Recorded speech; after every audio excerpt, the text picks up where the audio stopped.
Yesterday, we covered Latte Gate on the show. Republicans are mad because Obama saluted the troops while holding coffee. I know, it's like he pissed on Lincoln's grave.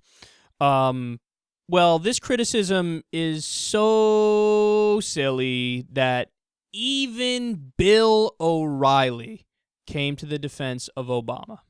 Both sides heating up saying, what was the president thinking? Latte Salute. Look, I know a lot of people don't like President Obama, but once in a while, just you got to cut him a little slack. He didn't mean anything malevolent about it. It's just. Don't you think it's odd that he's going to the global warming summit with a styrofoam cup? I think it's Deucey follows him around. What kind of bag is that? But you understand why it's bothering people. Yes, I understand that a lot of people are very sensitive about it, but in life, I think you don't sweat the small stuff. Who said that? Who is that? I don't know. It could have been you. The big stuff, yeah, right. But the small stuff. Evidently, there's also a picture of President Bush getting off the plane, holding his dog, and saluting, too. You salute everybody a million times. Right, and that's the Cocker Spaniel salute. That's it. If he had dumped the coffee on the Marine, then we would have a problem. That would be an issue. I just think in wartime, it would maybe... Look, okay, Elizabeth is teed off, all right? Not teed off. I'm just saying it's a suggestion.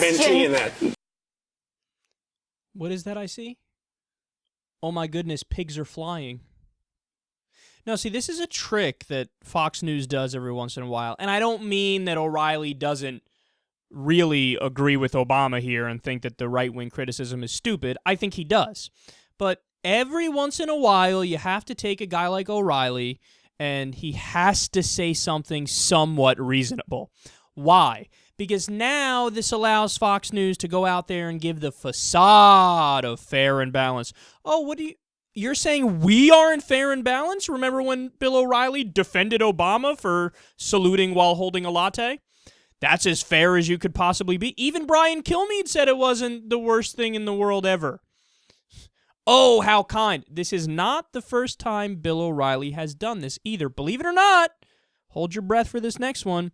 There are some examples of not only him making sense, him making a lot of sense. I want that. I want, not personally for me, but for working Americans to have an option that if they don't like their health insurance, if it's too expensive, they can't afford it, if the government can cobble together a cheaper insurance policy that gives the same benefits, I see that as a plus for the folks. My mother, Mrs. O'Reilly, without her son Bill, who helps her out big time, needs that Social Security bump.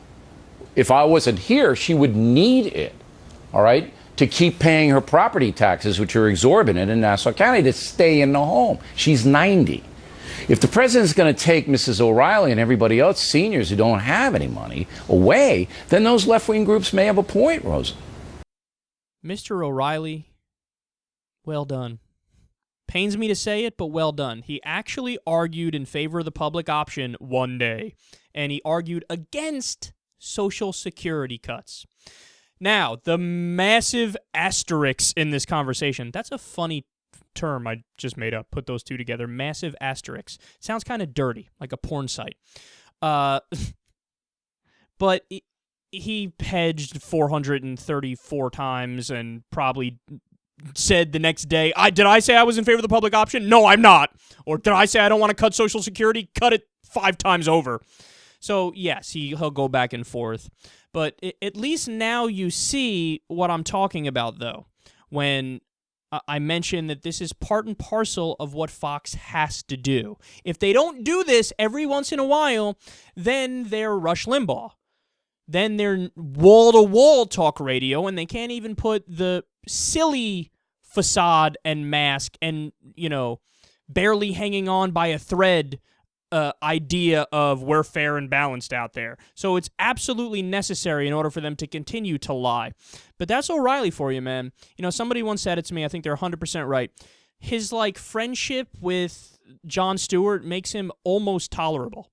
And remember, I always say this, do not underestimate Bill O'Reilly because of all the right-wing talkers, he is by far and away the smartest.